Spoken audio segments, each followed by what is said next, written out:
여러분, 단순하게 믿는다 라고 하는 게 믿음이 아니라는 것을 아셔야 됩니다. 믿음이란 믿는 것뿐만 아니라 여러분, 충성을 다하는 것이 믿음입니다. 나는 하나님 믿어 라고 하는 말로 하는 믿음, 머리로 하는 믿음, 생각으로 하는 믿음뿐만 아니라 내 몸으로 또한 내 삶으로 하나님께 충성하는 모습이 함께 담겨져야 이것이 올바른 믿음이다라고 하는 것을 우리가 알아야 된다는 겁니다. 누가복음 17장에서는요, 전체적으로 흐르고 있는 메시지가 한 단어로 표현하자면 바로 믿음입니다. 예수님께서 제자들에게 오늘 17장에 보면요, 1절서부터 보면 실족하게 하는 것이 없을 수는 없으나 그렇게 하게 하는 자에게는 화로다.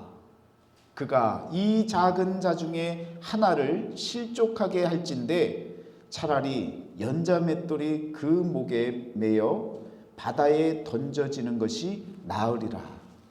너희는 스스로 조심하라. 여러분, 실족하게 하는 것을 피할 수는 없는데 실족하게 만들면 화가 임한다는 거예요.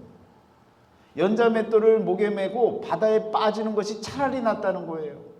그만큼 실족시키는 일은 아주 두렵고 떨리고 무서운 일이 되어질 수 있다는 것입니다. 그리고 나서 예수님께서요, 3절 말씀 후반부에 만일 네 형제가 죄를 범하거든 경고하고 회개하거든 용서하라. 만일 하루에 7번이라도 내게 죄를 짓고 7번 내게 돌아와 내가 회개하노라 하거든 너는 용서하라. 여러분, 이렇게 할 수 있겠습니까? 실족하게 하는 것도 나도 모르게 누군가 무너지게 하고 상처받게 하고 어렵게 만드는 일도 무심코 행하고 있는데 하루에, 그것도 하루에, 평생도 아니라 하루에 똑같은 일 반복해가면서 7번이나 계속해서 용서해달라고 하는 이웃이 여러분에게 찾아온다면 여러분 용서가 되겠습니까? 왜 7번이나 용서하라 그래요? 성경에서 7이라는 숫자는 완전수라 그랬죠. 완전히 용서하라는 거예요. 하다가 용서를 멈추지 말고 끝까지 용서하라는 거예요. 완전한 용서를 우리 주님께서 제자들에게 가르쳐주고 계시는 장면입니다. 제자들이 생각한 거예요. 또 저와 여러분들이 생각하신 거예요. 야, 정말 내가 할 수 없는 일이구나. 내가 어떻게 내 행동, 내 말, 내 모든 삶을 통해서 다른 사람에게 실족치 않게 만들 수 있을까? 불가능한 일이거든요. 또 누군가를 끊임없이 끝까지 무한정 용서해 줄 수 있는 이 일을 내가 과연 할 수 있을까? 오늘 아침에도 돌이켜 보세요. 가족에게 화 안 내고 왔습니까? 똑같은 일 반복되어지면 뭐라 그래요? 너는, 당신은, 아버님은, 어머님은. 여러분, 반복되는 용서하지 못하는 일이 계속되어지고 있지 않습니까? 그래서 제자들이 예수님께 오늘 말씀 5절에 이렇게 이야기를 하는 겁니다. 사도들이 주께 여짜오되 우리에게 믿음을 더하게 하소서. 우리는 도무지 주님이 가르쳐 주신 그 모든 가르침을 행하기가 어렵습니다. 주님의 말씀을 따라서 우리가 믿음을 쓸 수 있는 그런 믿음의 사람이 되기를 원합니다. 우리에게 믿음을 더하여 주옵소서. 여러분, 어떻게 우리 주님이 저와 여러분에게 믿음을 더해 주십니까? 그런 생각을 해보셨나요? 사도들이 우리에게 믿음을 더하소서라고 간곡한 마음으로 부탁을 드리는데 예수님께서는요, 지금 겨자씨 한 알의 믿음이 있었더라면 하며 그 비유의 말씀을 전해주시고, 또 뒤에는 종의 비유를 말씀을 해주시면서 이 두 가지로 우리에게 답을 해주고 계시는 겁니다. 여러분, 믿음은 왜 필요한 거예요? 우리가 왜 믿고 살려고 합니까? 하나님을 믿는 이유가 어디 있어요? 최종 목표가 무엇과 관련됩니까? 구원받는 거죠. 구원받기 위해서 우리가 믿음이 필요한 것이고 믿음 생활을 하는 겁니다. 그런데 구약에서는 그 믿음을 통해서 하나님 나라에 들어가는 그 과정을, 역사적인 과정을 통해서 예표적으로 우리에게 보여주셨어요. 그것이 무엇이냐면 출애굽입니다. 구원받는 그 과정을 우리에게 눈으로 보여주셨다고요. 그런데 이스라엘 백성들이 구원받는 그 과정 가운데 구원받은 사람이 누굽니까? 마지막에 가나안 땅, 하나님의 약속의 땅, 구원을 허락하신 그 땅, 안식의 땅에 들어간 사람은 누구예요? 여호수아와 갈렙 아닙니까? 그리고 20세 미만의 광야 세대는 함께 들어갔죠. 나머지 애굽에서 태어났거나 애굽에서 생활을 시작했던 모든 사람들은, 하나님을 알았던 사람들은 아무도 못 들어갔습니다.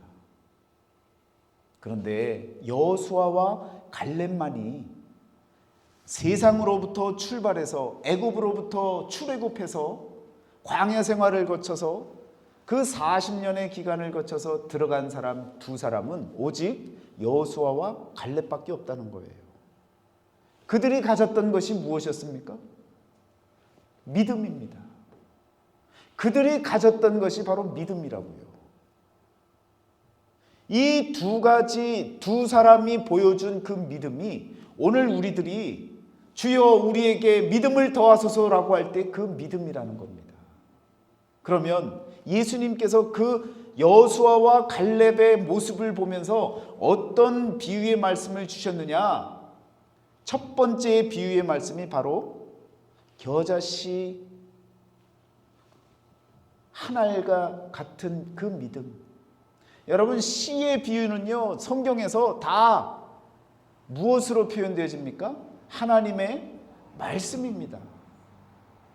말씀이 있으면, 쉽게 풀이하면 이거예요. 너에게 말씀이 있다면, 그 말씀이 선포되어진다면 뽕나무에 뿌리를 뽑아서 바다에 심겨지는 역사가 일어날 거야.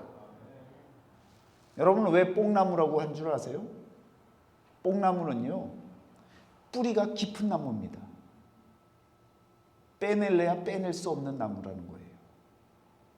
그거 빼내느니 차라리 다른 나무를 해오는 게 낫다는 거죠. 그만큼 어렵고 힘든 것이 뽕나무입니다.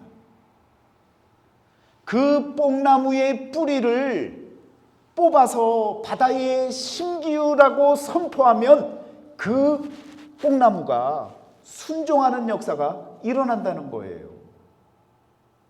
그것이 바로 겨자씨만한 한 알의 말씀, 작은 말씀이라도 우리에게 담겨져 있고 그 말씀을 갖고 살아간다면요, 말씀의 역사가 우리들에게 일어난다는 것입니다.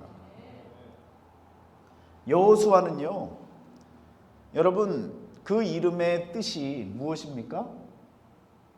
여호와는 구원이시다. 그런데 이 여호수아의 이름이 본래 여호수아였어요? 아니에요. 무슨 이름이었느냐면 호세아였습니다.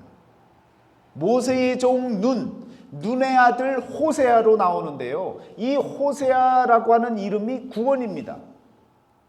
구원이라고 하는 이 이름이 있었는데요, 이스라엘 백성들에게 이 구원이라고 하는 이름은 아주 흔한 이름이에요.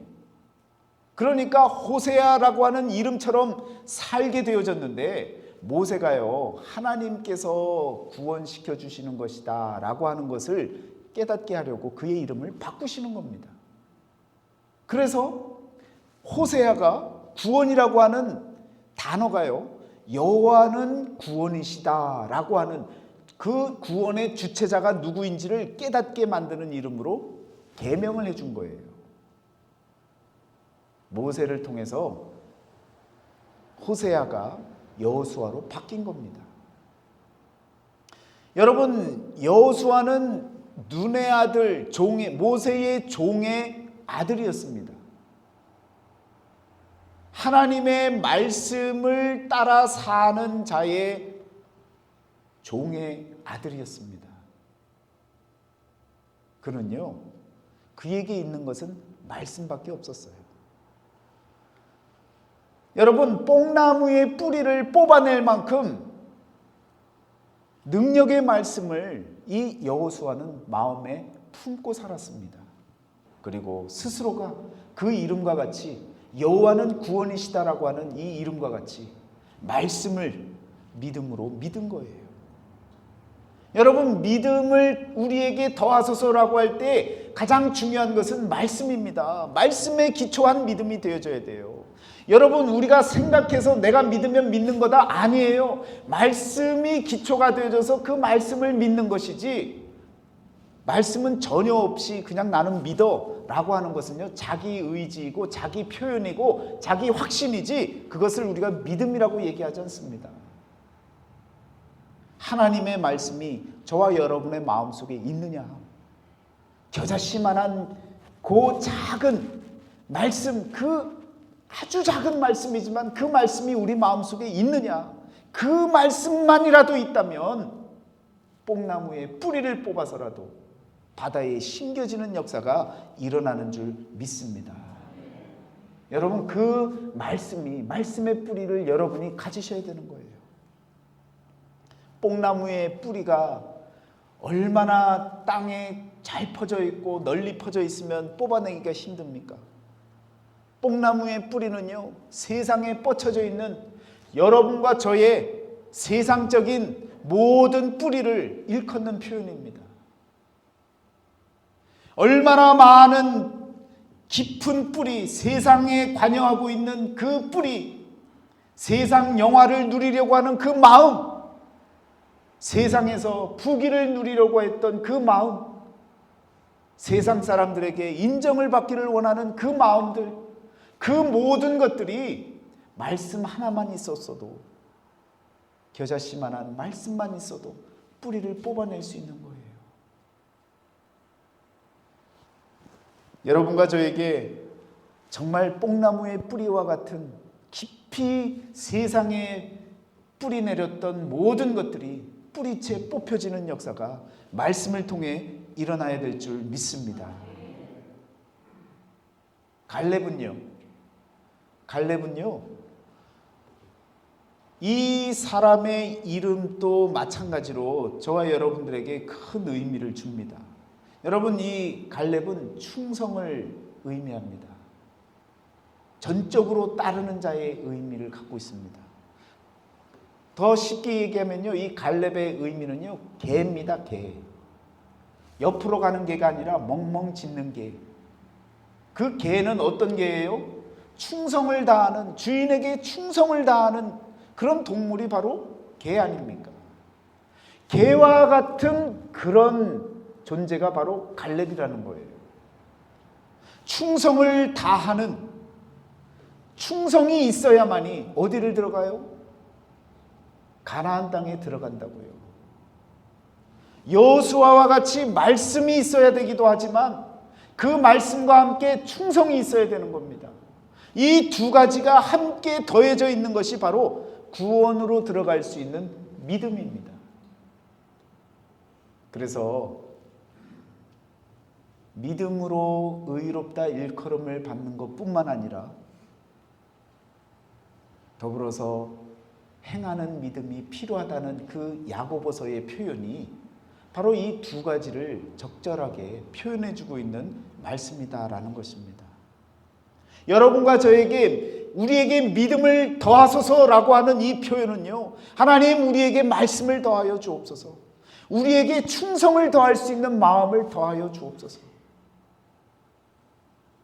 우리 여선교회에서 만두를 빚으면서요, 하나님 앞에 하나님의 말씀을 붙잡고 또 충성하는 마음으로 함께하는 그 모습들, 그래서 그 충성하는 그 종의 마음과 같이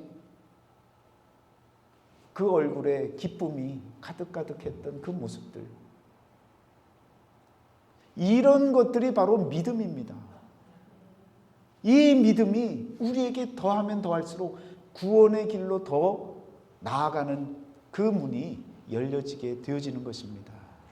오늘 저와 여러분들에게 필요한 것은요, 바로 하나님의 말씀이 필요한 것이고 또 충성하는 마음이 저와 여러분에게 필요한 줄 믿습니다. 그러니까 믿음이 좋다라고 하는 건요, 단순히 교회 잘 나간다 이런 의미가 아니에요. 하나님의 말씀을 뭐 좀 알고 있는 것 같다, 상식이 있는 것 같다, 아니에요. 열심히 봉사하는 것 같다, 이 정도가 아니라 하나님의 말씀이 마음에 있고 그리고 충성하는 자의 모습으로 살아가는 그 모습이 바로 여러분 믿음의 삶을 사는 사람이고 믿음으로 하나님 앞에 올바로 선 자의 모습이 되어지는 줄 믿습니다. 오늘 두 번째의 그 종의 비유의 말씀에 보시면요, 어떻게 나옵니까? 7절 말씀에 이렇게 나오죠. 누구에게 밭을 갈거나 양을 치거나 하는 종이 있어 밭에서 돌아오면 그더러 곧 와 앉아서 먹으라 말할 자가 있느냐. 종에게 이런 선대를 베푸는 주인이 얼마나 있겠습니까? 여러분, 우리가 신앙생활하면서 이럴 때가 많아요. 뭔가 열심히 주의 종과 같이 열심히 일을 합니다. 하나님이 내게 주신 일, 내가 감당할 일이라고 기쁨으로 시작했어요. 그런데 아무도 안 알아줘. 그럼 그때는 어때요? 서운한 거예요. 섭섭한 거예요. 그래서 하고 돌아서는 겁니다. 내가 얼마나 열심히 했는데, 내가 얼마나 애를 썼는데 나 아니면 될 것 같아? 이런 섭섭한 마음들이 생겨나는 거예요. 예수님께서 이어서 뭐라고 얘기하십니까? 도리어 그더러 내 먹을 것을 준비하고 띠를 띠고 내가 먹고 마시는 동안에 수종 들고 너는 그 후에 먹고 마시라 하지 않겠느냐. 열심히 애써서 돌아왔는데 아니 웬걸요? 일을 더 시키네요. 교회 일이 있다고 또 하잖아요. 인정도 안 해준 데다가 거기다가 일을 더해서 혹에 혹을 붙이고 있네요. 그러니 얼마나 속상하겠습니까? 기분 상한다 그러죠. 상처 입었다 그러죠. 왜 그래요? 충성의 마음이 아직은 부족한 거예요. 마지막 뒷절을 보면요, 명한 대로 하였다고 종에게 감사하겠느냐? 어느 주인이 와서 종에게 감사의 마음을 전하겠습니까? 그럴 일이 없는데도 종들은 어떤 마음이에요? 기본은 감사하다고 해야 될 거 아니야 라고 하는 마음을 갖고 산다는 거죠. 그래서 무너지는 거예요. 그래서 끝까지 충성하지 못하는 거예요.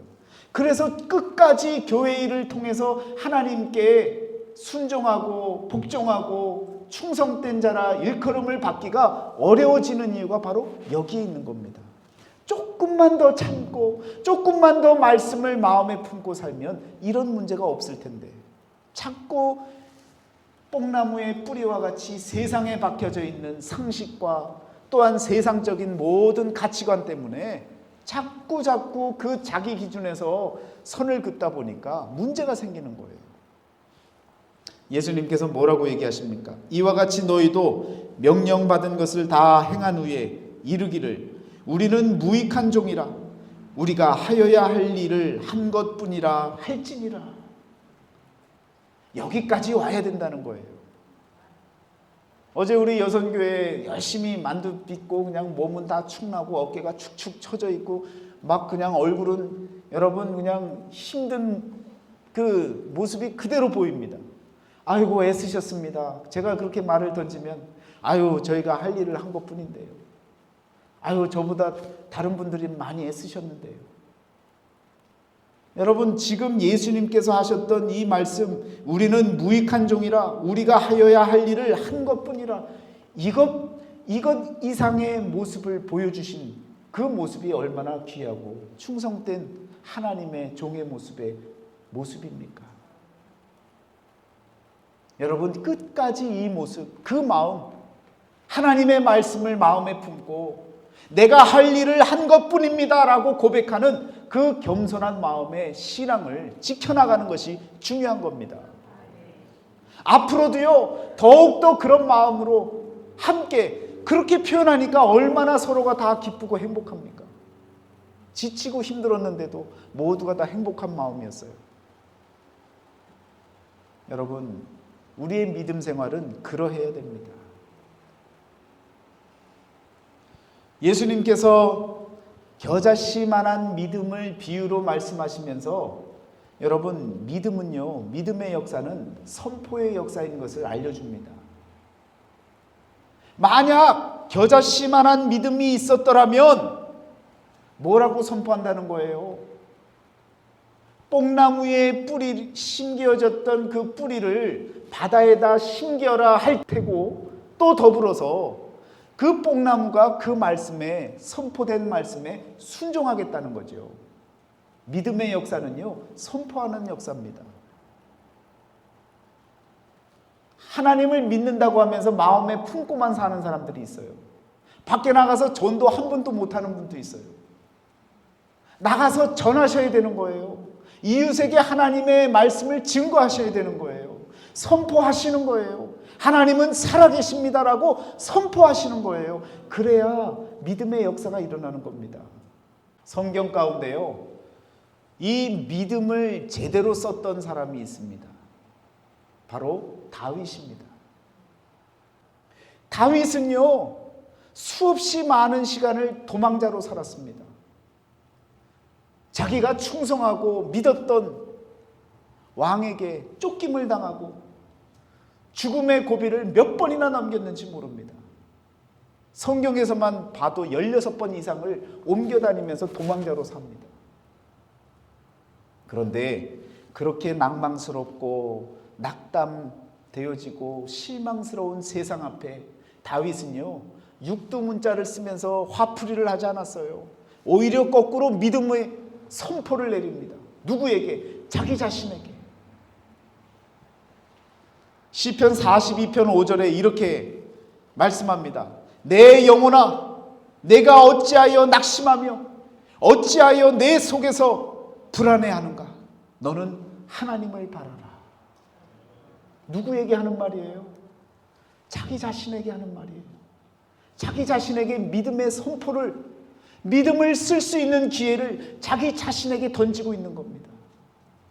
여러분, 어려운 상황 가운데 있을 때 내 영혼아, 내가 어찌하여 낙심하며 어찌하여 내 속에서 불안해하는가 라고 외치시기를 바랍니다. 내 하나님을 바라라. 그가 나타나 도우심으로 말미암아 내가 여전히 찬송하리로다.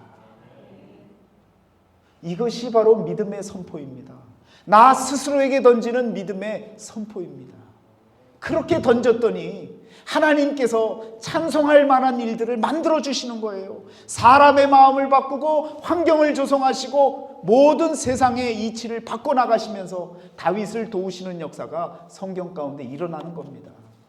여러분, 믿음은 이렇게 쓰는 거예요. 에이, 기분 나빠. 저 인간 안 보고 살면 되지. 그게 아니에요. 여러분, 우리 스스로에게 믿음의 선포를 하시기를 바랍니다. 그러면 하나님이요, 걱정스럽고 불안하고 또한 두렵고 낙심되어지는 모든 상황들을 하나님께서 돌이켜 주시는 줄 믿습니다. 여러분, 다윗이요, 시편 103편 1절 2절 말씀에서는요, 또 한 번 이렇게 이야기를 합니다. 믿음의 선포를 내립니다. 내 영혼아, 여호와를 송축하라. 내 속에 있는 것들아, 다 그의 거룩한 이름을 송축하라. 내 영혼아, 여호와를 송축하며 그의 모든 은택을 잊지 말지어다. 우리가 잊고 살 때가 많잖아요. 하나님의 은혜를 잊어버리고 살 때가 얼마나 많습니까? 그럴 때마다 나에게 믿음으로 선포하라는 거예요. 하나님의 은혜를 기억하라. 관영아, 하나님의 은혜를 기억해. 네가 지금 이렇게 살아가는 건 하나님의 은혜 아니었느냐? 나 스스로에게 하나님의 은혜를 기억하라고 믿음의 선포를 하라는 겁니다. 그러면 믿음의 역사가 나로부터 일어나는 거예요. 그렇지, 내가 지금 이렇게 당한 이 모든 일들, 이거 옛날에 비하면 아무것도 아니지. 다 할 수 있지. 하나님께서 내게 능력 주시는 귀한 힘이 있지 하고 믿음으로 이겨나갈 줄 믿습니다. 여러분의 직장, 여러분의 사업장, 여러분의 모든 삶의 자리에서 믿음으로 선포하는 역사가 일어나야 될 줄 믿습니다. 여러분, 구약과 신약은요, 결코 떨어져 있는, 동떨어져 있는 얘기가 아닙니다. 구원이라고 하는 이 이름, 호세아의 이름이 여호수아로 바뀌었다 그랬잖아요. 신약에서는 어떻게 나타나요?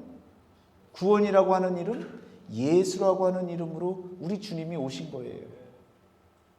그런데 몸의 구원뿐만 아니라 무엇으로부터 구원하는 거예요? 그래서 천사가 설명해 주고 있지 않습니까? 죄로부터 건져낼 자라고 표현해 주고 있는 거예요. 호세아는 그냥 단순히 구원이라고 하는 이름이었다면 여호수아는 하나님께서 구원하신다는 것이었고, 심지어 예수의 이름은 죄로부터 우리를 구원해 주실, 건져내실 자이다라고 하는 사실을 알려주고 계시는 겁니다. 그것을 믿는 자들, 그것을 선포하는 자들에게는 그 믿음의 역사가 그대로 일어나는 줄 믿습니다. 오늘부터는요, 우리 스스로에게 먼저 선포하시고 믿음으로 살아가는 믿음의 지혜를 여러분들이 사용하시기를 축원합니다. 오늘 우리는요, 믿음을 더해야 됩니다. 하나님의 말씀을 더하시고 충성하는 마음을 더하셔서 말씀과 충성이 함께하여져서 그 믿음을 선포할 때에 여러분과 저는요, 10지파의 10명의 정탐꾼과 같이 실패하지 아니하고 2명의 여호수아와 갈렙과 같이 믿음 안에서 성공하는 삶을 살아나갈 줄 믿습니다. 여러분, 이것을 위해서 우리가 사는 겁니다. 이것을 위해서 하나님께 믿음을 더해달라고, 믿음을 더하여 주옵소서 하고 고백하고 기도하는 시간을 가지셔야 될 줄 믿습니다. 기도하겠습니다.